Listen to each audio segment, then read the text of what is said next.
Hi everyone, my name is Tim. I am a data engineer, and I was given a suggestion in one of the comments to try solving the weekly contest on Leetcode.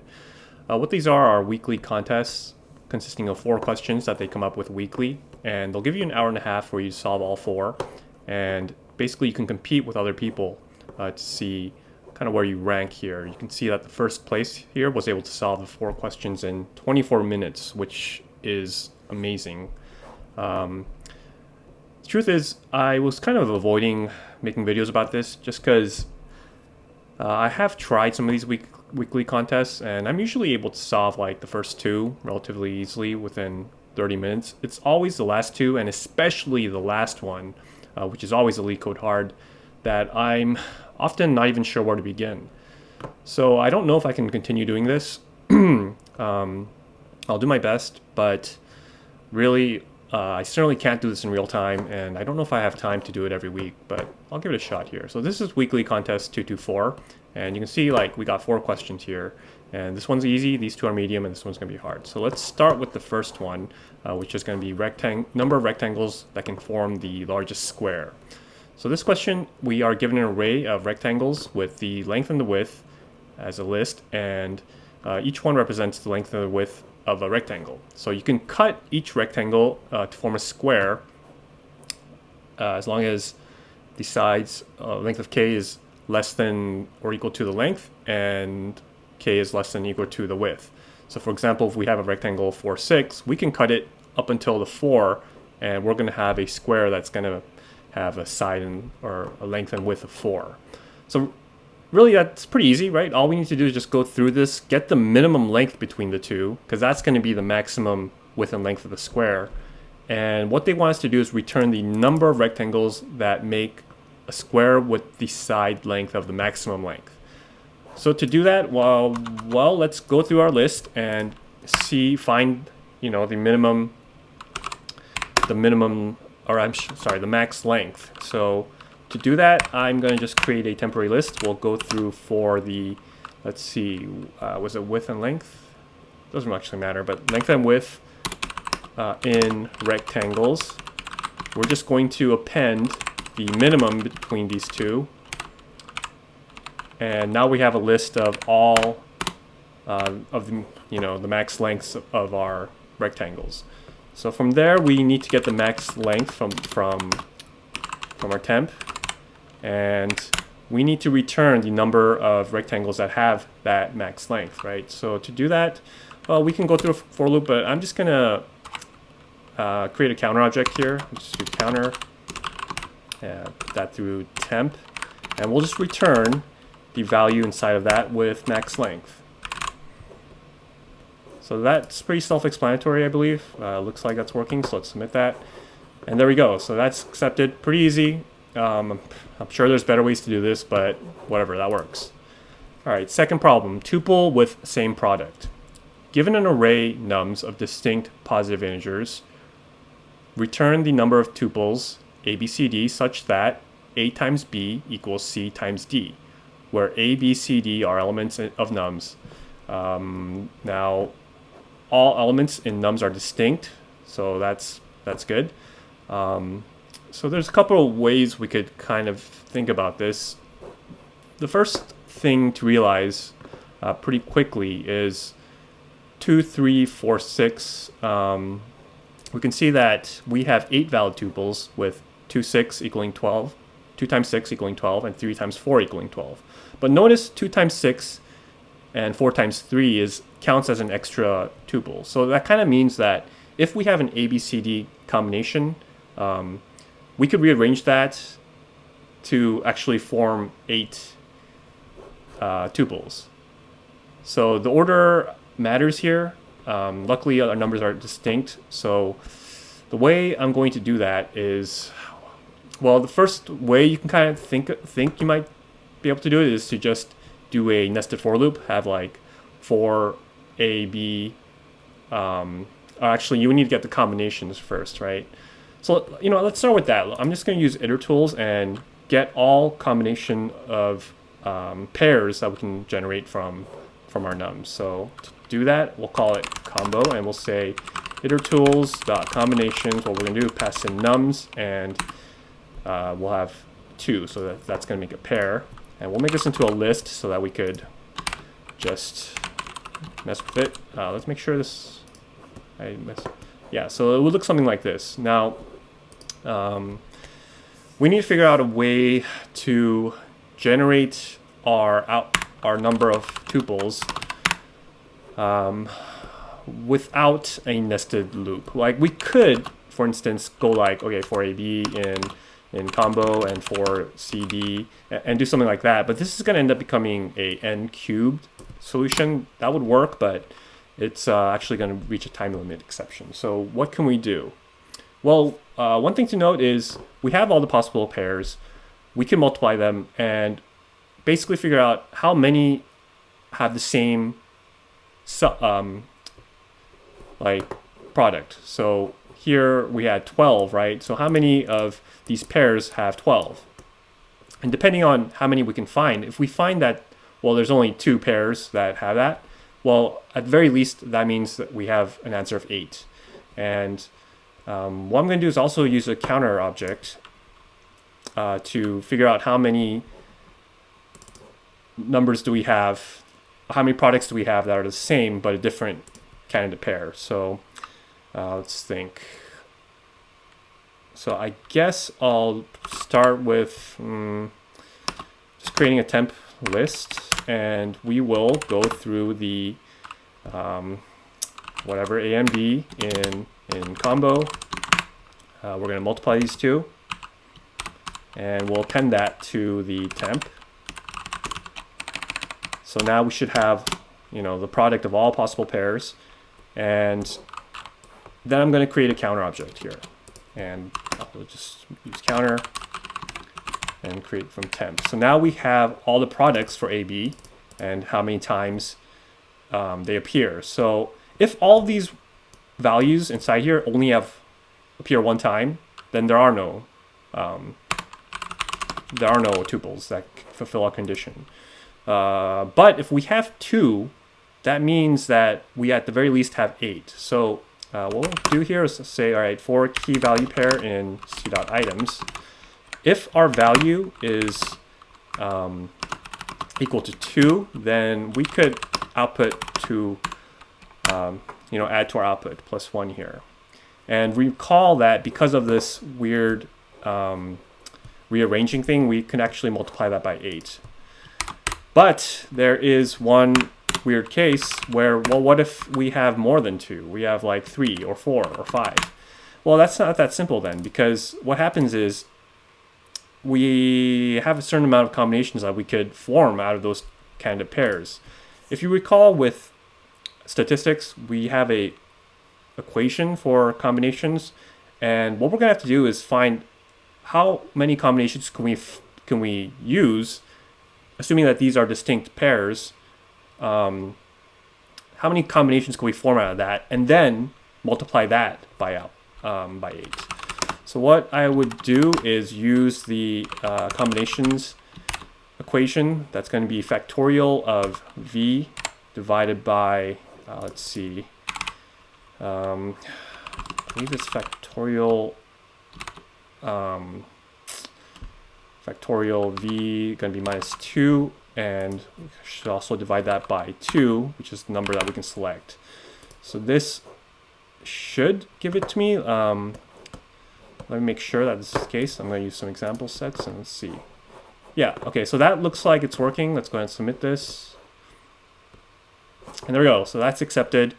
Coming up with this took me a little bit of time, but eventually just tinkering with a little and just trying these test cases, like you eventually get it. And there are other ways you can do this, probably better ways, but as soon as it gets accepted, I'm just like, okay, whatever, let's go on. All right, so next question, largest submatrix with rearrangements. Okay, so you are given a binary matrix of size m times n, which you are allowed to rearrange the columns of the matrix in any order. Okay, so we could rearrange our columns however we want. What we want to do is return the area of the largest submatrix where every element is 1. So for example, if we had this here, we want to move our column with 1, 1, 1 to the middle, or you can put it at the end, whatever, and we'll get a max submatrix of 4 because it's got a width of 2 and a length of 2. Yeah, so how do I explain this? Well, okay, so basically what we're concerned about is at every row, what is the longest length that we have per column? And if we no longer have a 1 in there, we can't rearrange rows, right? So that just means that this can't count. This row here, if it's if we had like 1, 1, 1, and suddenly it's 0, that 0 at that 4th row makes it impossible for us to make a square here if that column is trying to be with that square. So what I'm going to do here is iterate down every row inside of our matrix and store how many continuous ones we've seen so far for each column. Once I have that, I could rearrange that array to make it in descending order. And the reason I want to do that is as long as we have a continuous 1, and that's the longest one, like we want to see how far we can take that line down, because each index number on the column is going to count as, like, I guess that would be the width, and we already store the length inside of our column by storing however many ones we've been able to count so far. If at any point we find that the 1 is a 0, we make that a 0, and then we reset it. So let's kind of write that down here. We're going to iterate down our rows. Iterate down rows. We are going to count continuous ones, and then we're going to sort it in descending order. And then we'll calculate the max areas per column here. So what I'll do is start with creating an output to make that 0. And we're going to iterate down our rows, okay? Do we need length? I don't know if you do. So for row in range of length of matrix, and for column in range of length of matrix 1, or I'm sorry, not 1, 0. What do we want to do? Well, we're going to check to see if I guess we're going to store this information within the matrix itself. Like, and we can do that. That wouldn't be a problem. So we'll say, what we'll do is we'll say if matrix row column is not equal to 0. Let's see. And I guess we can only start this after row is greater than 0 here. We are going to add to our matrix.row.column whatever came before that. So to do that, we can just say, okay, make our matrix row -1 column. Okay, and let me just make sure I did that correctly. I'm just going to see here. Yep, so I always make these syntax errors. Is that it? God, I hope that was it. Nope. Uh-oh. Is that it? Yeah, okay. So does that look right? Yes. Yeah, so see, notice how we are counting up the number of continuous ones. See that third column there at the very end is actually a 3. So what we're going to do here is now sort this in descending order, okay? We're going to count it up our continuous ones. And for every row, what we'll do is, I guess we could store it in a temporary place and say, okay, matrix dot row, and we're going to sort this in reverse order. Okay, so now that we have this temp, what we'll do is go through it, and we are going to try to find the max area that we could have calculated. So for I in range of length of temp. And we need to do length because we need to have the the index number to multiply by. So output is going to equal the max of output, or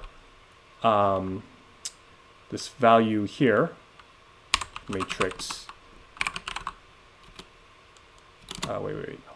Matrix. Wait, do I need to do this? No, I don't even need to do that. I can use the temp I multiplied by I plus 1, I believe. And that's going to store the max area, and then we just return it.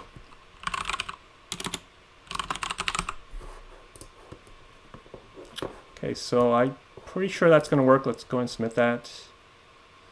And that's also accepted. So this is a little bit tricky, figuring out that we could sort the column every time we check, because remember, we can rearrange those columns however we want, but we're going to store the previous amount of ones, because recall that, you know, there's no reason that the square needs to be like at the very bottom or at the very beginning. It could be in the middle. So we have to calculate that each time to make sure that we're not going to miss anything in the middle there. All right, so last question, cat and mouse 2. This is our one, and I'll do my best here. You know, if I can't solve it in 30 minutes, I'm just going to stop.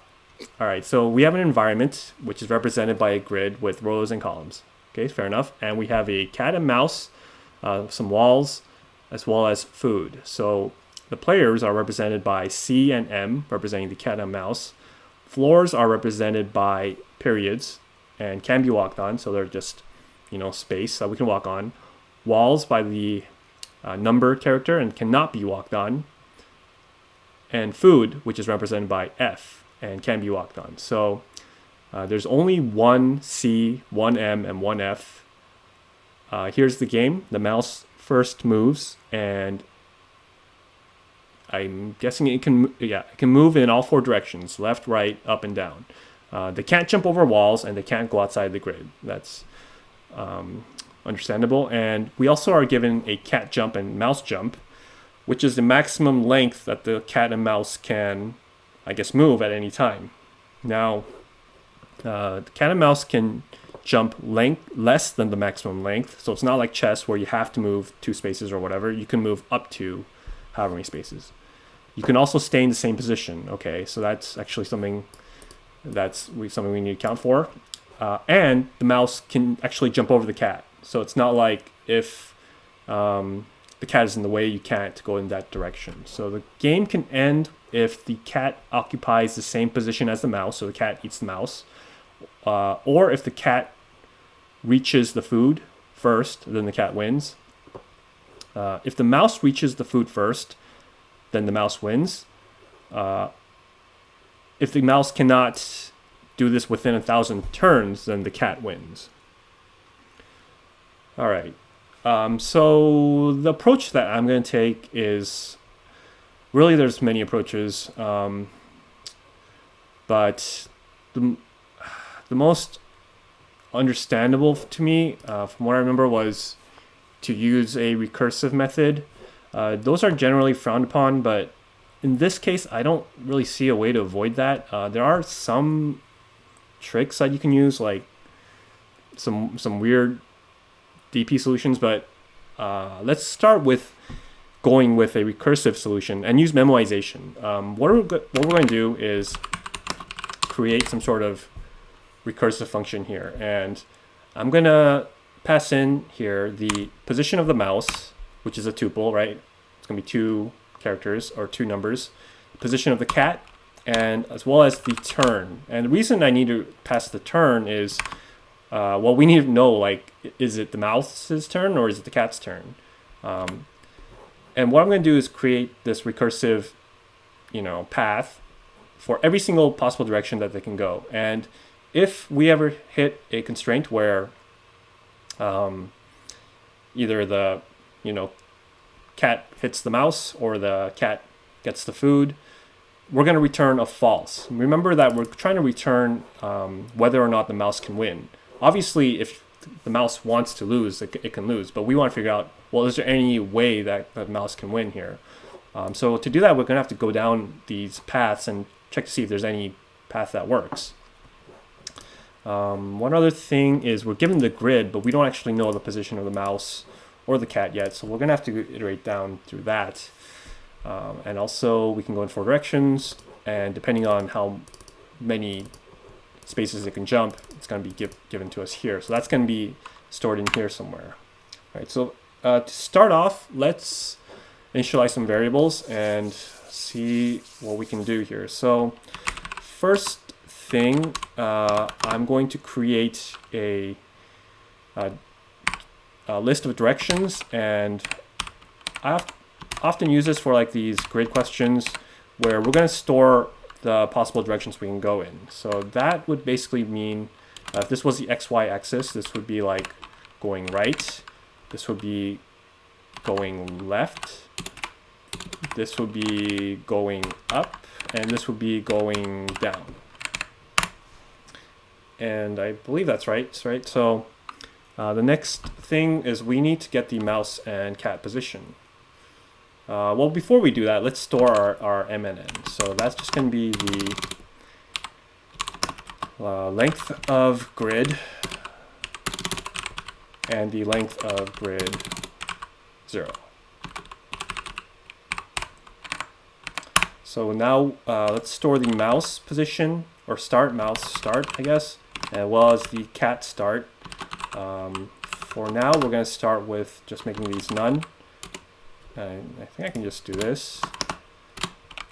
And what we'll have to do is actually go through the whole grid at least once to figure out where this mouse and cat are. Okay, so let's see here. For I in range of M, J in range of N. Let's check. Okay, if grid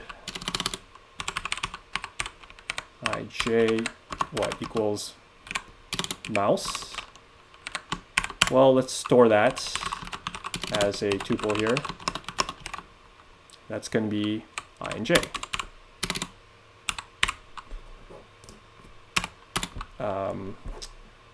We also need to do it for the cat, and we also need to do it for, well, actually, no, just the cat. So it's cat, then we also want the cat start here.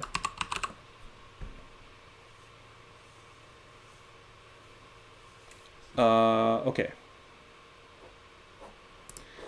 Now, one thing to note is this recursive solution, it's not going to work unless you memorize. And there's an easy way to do that with functool LRU cache. And this is going to automatically, it's a decorator to automatically store the results of MC turn. So that way we don't have to like rerun functions that we've already run before. Okay, so, all right.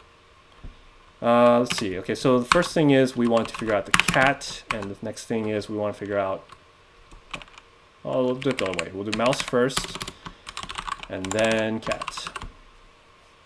Okay, so, all right, so to do that, we can do it by the turn, right? So if turn is even, you use a modular function, that means we're the mouse. So what can the mouse do? It can move in 4 directions, and we're going to have to check for each one of those directions. But we'll also have to check for each one of the lengths that they can jump. So we have that in the mouse jump here. Yeah, and let's first make sure that we could do this. What I'll do is call this d of, what should I call it? D of x, maybe? And d of y in direction. We are actually going to do also for the length that we can jump in range of what? However many can jump. So it'll be up to what the mouse can jump here. So this would be +1. And notice that we actually don't add a 1 here because remember that the mouse can stand still if it wants. It could just stay in the same position and then move on to the next turn. Okay, so now we have this. Let's calculate our new position. So we have our mouse. This is going to be a tuple. So imagine that if the mouse was like this, it would be like, I don't know, 0, 1 or something like this. And what we'll have to do then is add to that to create our new position. So that would be like new x, new y. What that's going to equal to is, let's see here.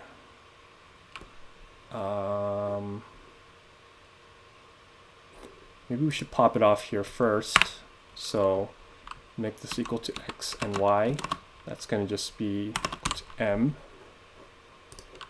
And we will say, okay, m plus, oh, sorry, not m, x plus the direction times j.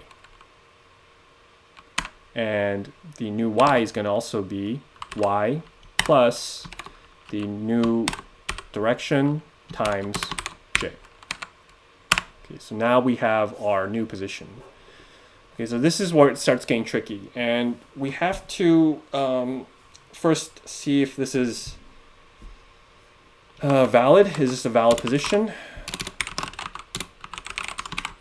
And if it is, then we want to do our recursive call. And what we're going to do is say, like, if recursive is true, then return a true.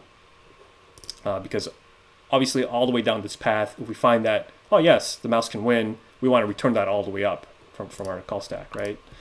Okay, so is it a valid position? Well, all right, so if our new x is within bounds, so that would be 0 units, new x, and this is less than m, and 0 equal new y is also less than n. Let's see. And we gotta make sure that the mouse isn't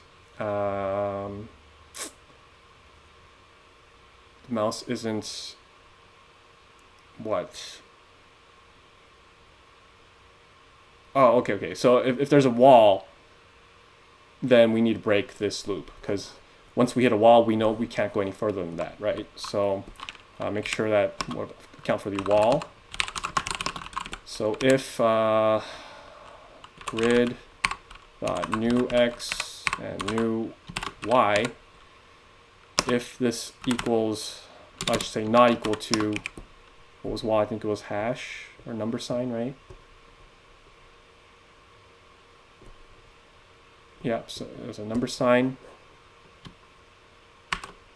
If this is the case, then we'll call our recursive function, because we can still continue here. And I think I might have to actually also say, and it's not equal to mouse, right? Because obviously you can't go to where the mouse or the cat is. So make sure this is not equal to the cat either. Okay, if we can do that, then we're going to do a recursion here, and we'll say, look, if recursive, and we want to pass in the new position for the mouse, which is new x, new y, and cat position stays the same, and turn is going to be +1, because now it's cat's turn. And what we'll do is say, okay, if this is the case,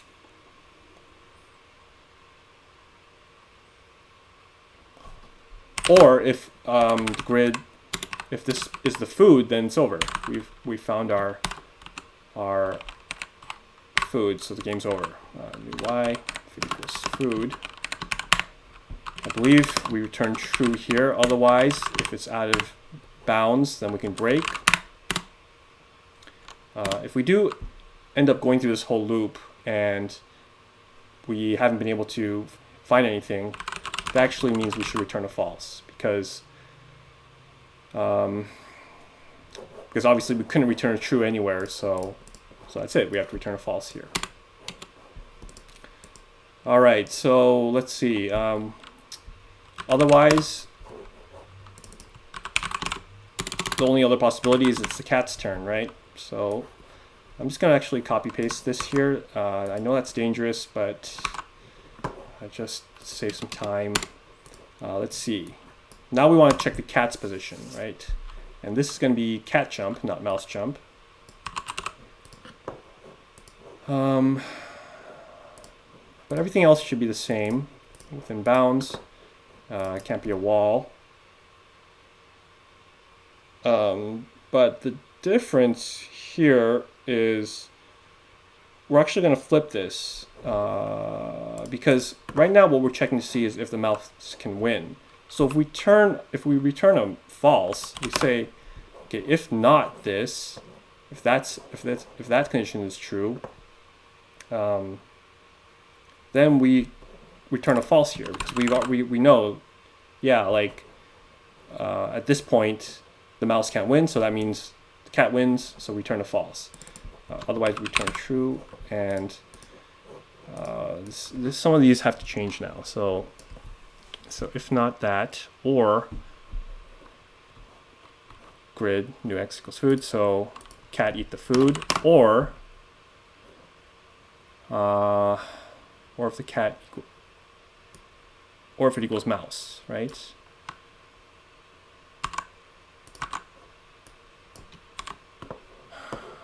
True. And gosh, I really don't know if this is going to work. And this is the problem with these Leetcode hard problems. Like, they start getting very confusing. Okay, so let's just see if this works here. What I'll do is pass in the mouse start and cat start, as well as turn, which is going to be 0. So let's just see if this works. Maybe it's working. Let's try some test cases. Okay, no, it's not working. Yeah, so that's always fun when it just doesn't work. Okay, so let's see here.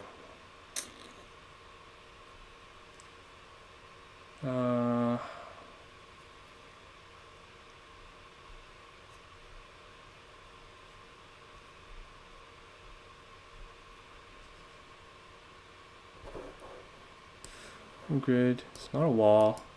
Oh, might need to get rid of that. So now it's all false. Let's see. Let's break. God, I know I'm not that far here. Okay. Well, let's just go down and see if we've missed anything. So we've got our mouse position, cat position. Why is it always returning true? Okay, so I was afraid I'd have to do this, but I'm gonna have to edit this video because I figured out what the problem was. I accidentally had an indent here.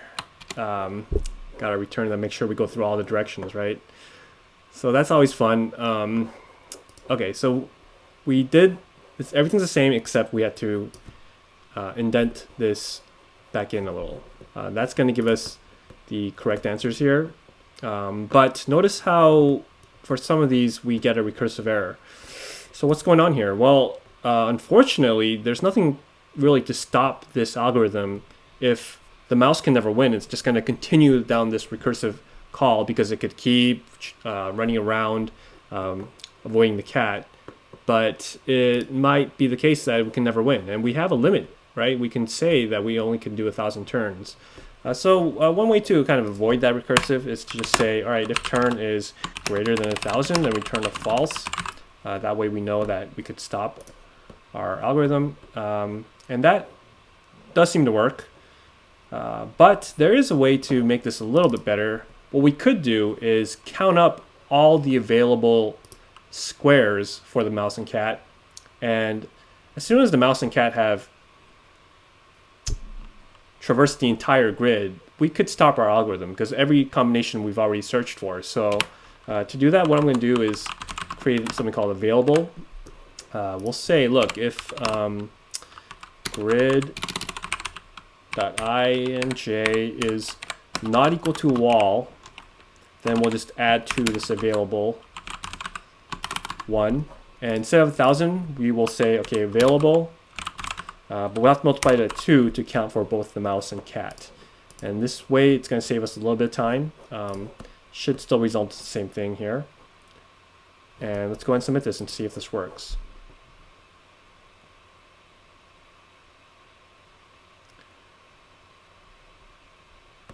And accepted. So this is a Leetcode hard. As you can see, I wasn't able to do it in one go. I actually had to edit this video because it took me like 20 minutes to figure out what I did wrong. And frankly, I had to look up the solution for this. I mean, I began down this path, but it was very, very hard to figure out like the upper bound, to figure out how exactly we're going to do this recursive call. But that is it. So I don't know. Hopefully that gives you an idea of what it would be like to attempt these questions. I hope one day I'll be good enough to do them in real time, solve it all in an hour and a half, but who knows? I mean, looking at how many people actually succeed here, it's actually not very many. It's like, I think only, 60 people in the world finished everything, so definitely don't feel bad if you can't do this, because these are hard questions. All right, so thank you for watching my channel.